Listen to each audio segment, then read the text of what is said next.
guys, it's Lady Reina Saru here, and welcome to more Persona 4 Arena. So, alrighty. So, we are 49% done. You know what that means? We are almost halfway done with the story mode. Anyways. Why don't you introduce yourself? So we're going to be playing as Mitsuru. We're going to be completing, and doing Mitsuru's story, then Naoto's story, then Labra's story, and from what I've been told, Elizabeth's story will be revealed. So, let's do this. I wish you good luck. Go. Yeah. Late November in the year 2000. Ooh, wow. Okay. Late November in the year 2010. The darkness fell without warning. At the same time, the previously busy examination room fell so silent that the man's ears hurt. Hey, what happened? He called toward the back of the room, but no answer came. After working for public safety for over a decade, he thought little could faze him anymore, but this was uncomfortably alien. It was no ordinary blackout. If it were, the faint light from machines running on battery power, such as cell phones, would remain. But the silence disturbed him even more. He hadn't heard so much as a single cry. When he looked around, he saw one spot in the darkness where something was giving off an eerie glow, as if painted in incandescent pigments. Oh, wow, okay. Once his eyes began to adjust to the darkness, he was faintly able to make out the area around that light. The shining spot was revealed as a small, strangely decorated box that the man had only just delivered to the forensics unit. Forensics team! What the hell is... He called out, still squinting at the shadow of a person he could see at the window before him. But as the shape resolved, he saw that it was not a person's shadow at all. Huh? He had no words to describe it. At first glance, it seemed to be a coffin. Indeed, that is what it was shaped like. But he had never seen a coffin standing upright, tall as an adult, shining like a dark crystal. Yet that was clearly what the crystalline mass was, squatting in the spot where a window clerk normally stood. And upon closer examination, it wasn't the only one. At desks in front of the evidence shelf next to a reference computer, the objects towered everywhere as if they had taken places of humans. What are these? A chill ran down the man's spine. They're people, was the thought that instinctively came to mind. Was this the reason he couldn't hear anyone else's voice? Was it because everyone but him was? What's going on? Once the fear had set in, it wasn't easy to shake off. His familiar office was starting to look like a grotesque netherworld. He felt quite sure that he had to get out. Quickly, he turned and grabbed the knob to the door through which he had just entered. But What the... It didn't budge. It wasn't that the door was locked, preventing the knob from turning the latch. The knob was completely frozen in place. Is anyone here? Hey, let me out! The man slammed his fist against the door, yelling in desperation. But the sensation he felt when his fist impacted the surface wasn't that of hitting a door. It felt completely at odds with what he saw, as if a picture of a door had been drawn onto a solid wall. It was then that the man noticed that another light similar in color to that emanating from the box could be seen on part of his hand as he swung it forward. It was a ring. and suddenly he remembered. When he brought in the small box, he found several bizarre ring-shaped objects within it. While handing it over to forensics, he suspected that they might be rings. To check the theory, he put one on. And now that ring was emanating the same eerie light as the box.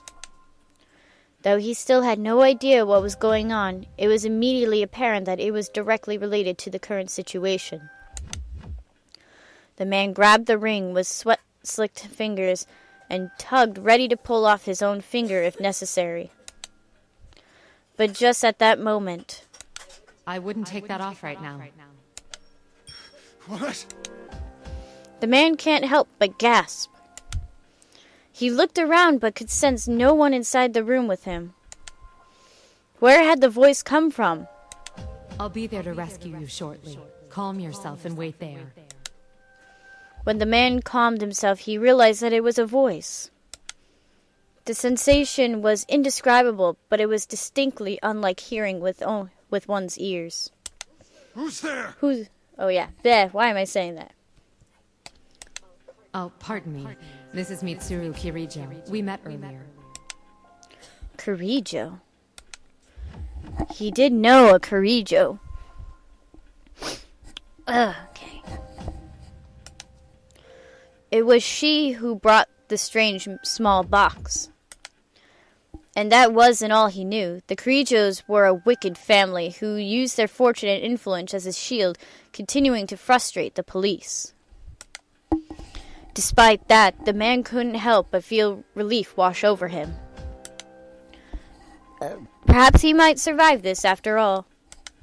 Oh, well, I appreciate the help. Just hurry. After getting the muttered words out, he sank to the floor, the door at his back. Mitsuru Kirijo. If he recalled correctly, she was the eldest daughter of the Kirijo Group's founding family.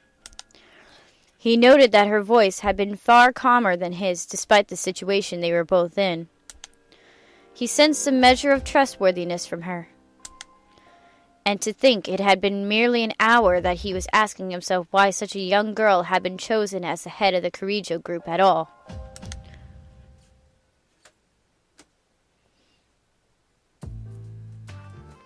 The digital clock on the corner of the desk quietly announced the arrival of 10 in the morning. Normally, most of the staff would be out and about by now, but the entire police department was in turmoil today. It was only to be expected with a key figure from the Kirijo Group visiting on unusual business. Kirijo, huh? The Kirijo Group was a major trading firm, synonymous with Japan. They had links to all areas of business. Not a day could go by in the city without hearing their name. The clock that had struck 10 bore the logo of Kirijo Electronics, and KJ was the carrier for the cell phone provided to every member of the force. A few days ago, the same Kirijo Group had made a seemingly insane proposal. The document was hundreds of pages, but a brief summary would read, "We wish to collaborate with the police on an unofficial department for eliminating monsters." Well, it does happen from time to time. Famous businessmen end up advocating cultish nonsense in pursuit of their ambitions. Upon consideration, it was decided that the Kirijo Group should be invited in to give their pitch. Of course, there was no intention of spending tax money on the outlandish proposal. The police interest in humoring the Kirijo Group lay elsewhere. The Kirijo Group had offered an incentive whereby, if the police agreed to the meeting, they would provide a detailed list of the ergonomics research lab artifacts, as well as actual samples. It was this that drove the official's decision. For there had been dark rumors banded about the Kirijo Group over the last 10 years. While still a family-run business, some said that old man Koitsu Kirijo had delved into paranormal research and was performing inhumane experiments. The police collected enough evidence to test the rumor and had prepared many times to force an investigation. But every time, the investigation came to nothing due to the group exerting hidden pressure, frustrating those working on the case to no end. The investigation's prime target was the infamous Ergo research, the Kirijo Ergonomics Research Lab. Exposing the Kirijo Group's dark side had been a dream of public safety's for 10 years. And now Kirijo seemed willingly to hand over Ergo Research's tightly guarded secrets on a silver platter. No one knew the reason for this sudden about-face, but neither did anyone think of turning them down. They agreed to the submit not to hear out whatever proposal Kirijo was offering, but as a stepping stone towards unearthing their past crimes. Time passed, and the agreed-upon time in the afternoon came. The man was tasked with watching over and bringing in the artifacts from the Kirijo Group. Though he would not speak with the guests, the police plan afforded him a major responsibility that gave him something like a leading role. It wasn't long before the Kirijo car arrived in the underground Porte Cochere. The staff there to receive the guests only shrugged at the long black limousine that would have turned heads on many roads. One of the youngest recruits looked towards the man and asked the question. Chief, what's with that car? But that was the least of the surprises in store. When the Kirijo Group representative stepped out of the limousine, she was shown to be a beautiful young woman no older than a university student. Not only that, but she had attendants dressed in what could only be described as maid uniforms. All of them were young women roughly her age. Itch. Okay. The scene mesmerized the various dignitators present to greeter. Thank you very much for this opportunity. I am Mitsuru Kirijo, representing the Kirijo Group. It's nice to meet you. Her brisk greeting radiated poise. From there, she shook hands with the assembled dignitators in a manner that showed she was no stranger to social gatherings. She's the company rep? Really? The young recruit, who was sneaking looks out of the corner of his eye, muttered in spite of himself. Their proposal said the rep who's coming today would be the leader of this new unit, but I thought it was supposed to be some hardcore armed response team, and she's leading it? Well, I guess it's better than some meathead. Shut up and hold your position. But in truth, the man felt the same way. Certainly, this monster extermination unit would never be incorporated, but even if it were, he was sure that this wisp of a girl could never do such work. Eventually, they entered the agency along with Miss Kirijo. All of them wore lopsided smiles due to the young beauty's unexpected appearance, but that would do for now. Were only there to receive her. Their true objective was loaded in the truck parked behind the limousine. The documents and artifacts of Ergo research. All right, start bringing them in. Roger, sir.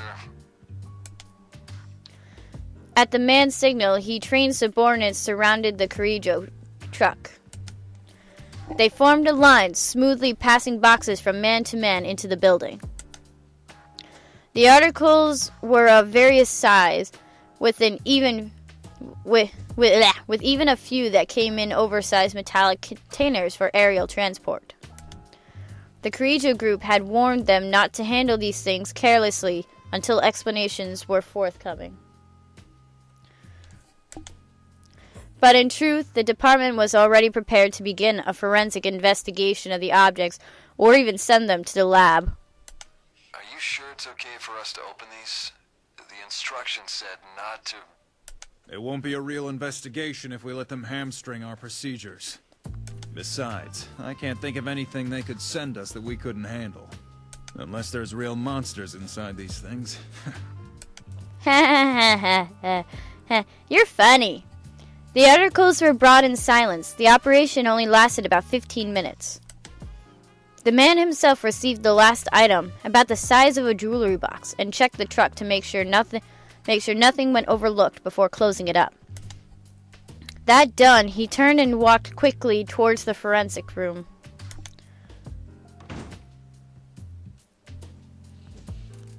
Try though he might to maintain his composure, he couldn't contain the excitement he felt. For 10 years, the darkness of the Kirijo Group had been a frustrating legend, like mist between the department's fingers. Their chance to investigate and expose them was here at last. And even if the slightest evidence matched the DNA of those who had gone missing or the victims of the unsolved cases, victory would be theirs. The man tried to tamp down his exhilaration and took another look at the small box he had. There was no upper lid on the box. A pedestal-like protrusion at its center held a number of small circular trinkets. Their usage was completely unknown.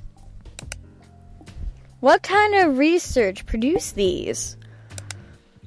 Just as the man was about to hand the box to the window clerk, he saw a wedding ring. The clerk's fingers and came to a realization. Huh. Are these rings? We're not sure yet. The man put on some protective latex gloves and tried one of the objects on. After looking at it from every angle, its color and shape seemed to be nothing but ordinary. If it was meant to be jewelry, it wasn't very attractive. The man couldn't picture scientists in lab coats slaving away in a lab to create rings like this. The moment that unlikely possibility came to mind, the man felt somewhat embarrassed by his ignorance of fashion and accessories. But as soon as he reached for the small box to put the ring back inside, darkness suddenly fell. Please step away from the door. The voice echoing in the man's mind brought him back to reality. He took a few steps away from the door as directed and stood ready. Step away from the door. The more he thought about it, the stranger the order seemed. How did she know he was so close to the door when she wasn't even in the room? Suddenly, a chill filled the area. In mere seconds, the entire door was coated in white. Where'd this ice come from? It had frosted over.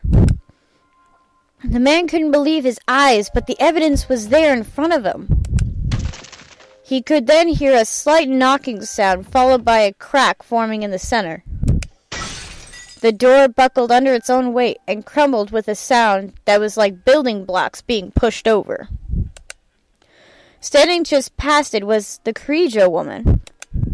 She walked over to the man with exquisite nonchalance. At her side was one of the maids she brought. Are you all right? Yeah. We did give you fair warning, but it seems to have gone unheeded. The man looked towards the ring shining on his finger. Then this happened because we touched that box? What is this thing? That ring gives its bearer an unstable form of pseudo-potential and allows anyone to experience the Dark Hour. Oh, that's really weird. The Dark Hour?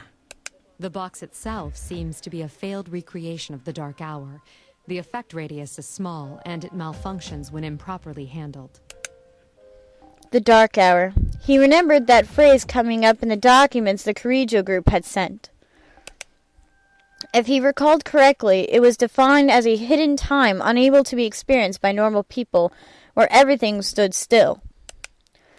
According to the documents, it seemed to have occurred every night at midnight for about 10 years, until spring 2011, as if forcing its way into normal time. So wait, are we not in 2010? Because in the beginning it was like November 2010, and now we're not in 2010. What?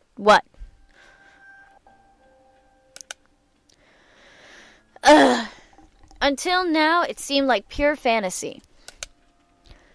But could this silent darkness be the very same thing? So you're saying those stories in that document, that occult-sounding stuff was actually for real? At that moment, a voice suddenly echoed from beyond the hallway, past the broken door. Who's there? The man reflexively called out in alarm, realizing that the fear had not yet died down. What emerged from the darkness was the young recruit who had greeted the guests earlier and had been helping with bringing in the artifacts. The young man was staggering, as if severely drunk. Chief! Hey, are you alright? The man began to rush to his side, but the Kirijo woman silently stopped him.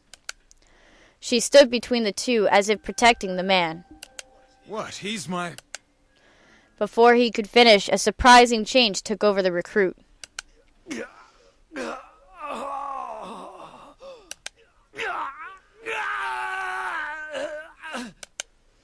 The recruit fell to the ground with an agonized scream.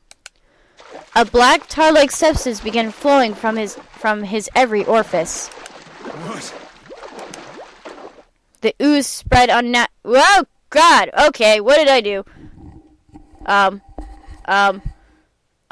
There we go. Okay. Okay, the ooze spread unnaturally across the ground and cohered into a glob. It rose up like a beast, raising its head, and looked like claws began to form.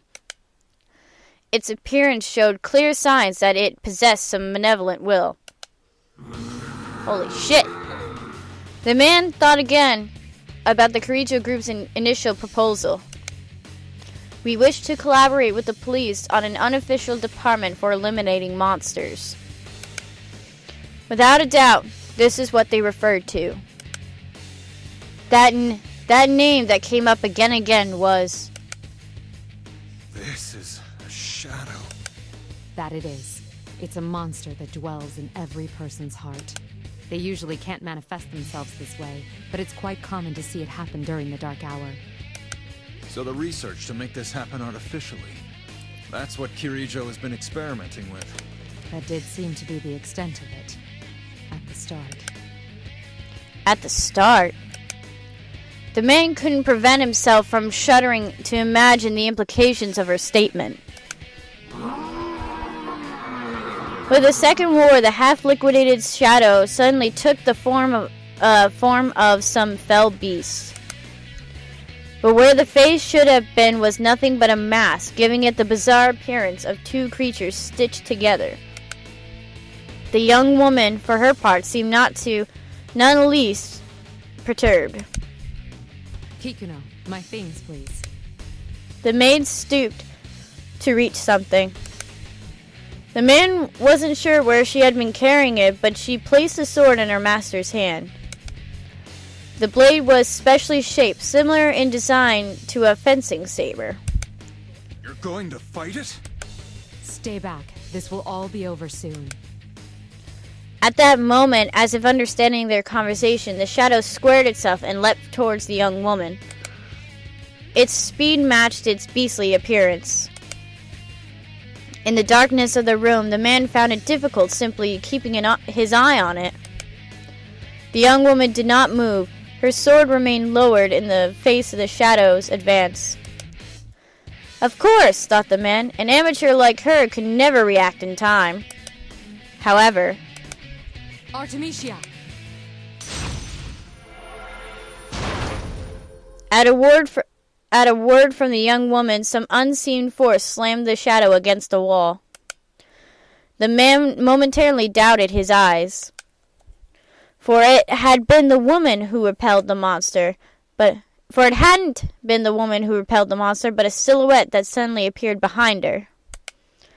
It looked as though the being enveloped in sublime light, contrasting the shadow's dark glow, was a woman wearing a majestic dress. Its silhouette held up a hand towards the crouching shadow. Once again, the man felt freezing air fill the room. And with that, the shadow stopped moving, frost crystallized all over, turning it into an ice sculpture within seconds. Only then did the young woman swing the sword in her hand for the first time. Huh. A white gleam arced through the air. Upon impact, the frozen enemy shattered like it had been crystallized sugar rather than ice. The victory was one-sided that the man hesitated to call it a battle. Are you all right? The young woman turned towards the man. The sound of her boots hitting the floor gave him the jarring realization that she hadn't moved a single step during the fray. Seeing that he was at a loss for words, she gave him a gentle smile. It was all too much for the man. He actually felt relieved to be protected by this small woman. One thing was obvious. She had been through countless battles much like this one he just witnessed. Your fallen employee's life is in no danger, but he'll be very weak. Make sure he gets to a hospital. Should I make the arrangements? No, I should at least handle that. It is a public security matter. With a nod, the young woman approached the small box and manipulated it in a way he couldn't quite catch. The eerie yellow-green light began to fade. Moments later, the silence and darkness faded. The world had been restored. The man felt his body become suddenly lighter, causing him to breathe a sigh of relief. He hadn't realized until the pressure was gone that the air had been as suffocating as he had been underwater. There was a stir of movement in the room.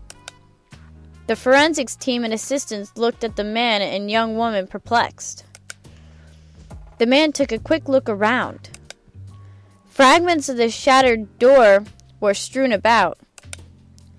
A young public security worker was lying unconscious nearby. And their Kirijo guest, who had entered without anyone noticing, held in her hand a drawn sword. I'd be shocked too if I were them. It occurred to him that if normal people couldn't sense the dark hour, the sudden change in circumstances may have seemed to them like some magic trick. Excuse me, but this place is off limits to all unauthorized personnel.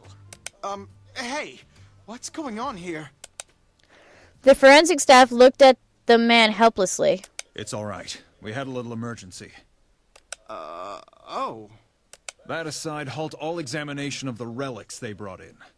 We'll wait for further instructions from the Kirijo Group. Huh? But you said... If there are any boxes that are closed, don't force them open. Not if you don't want to come face to face with monsters. Leaving the frowning forensics team behind, the man quickly went into the hallway with the Kirijo woman. I have to thank you for your help. And about the conference, I'll join in as well. It's been arranged so nothing you say would get through to the higher-ups. If the young woman was surprised at what amounted to a confession of betrayal, she didn't show it.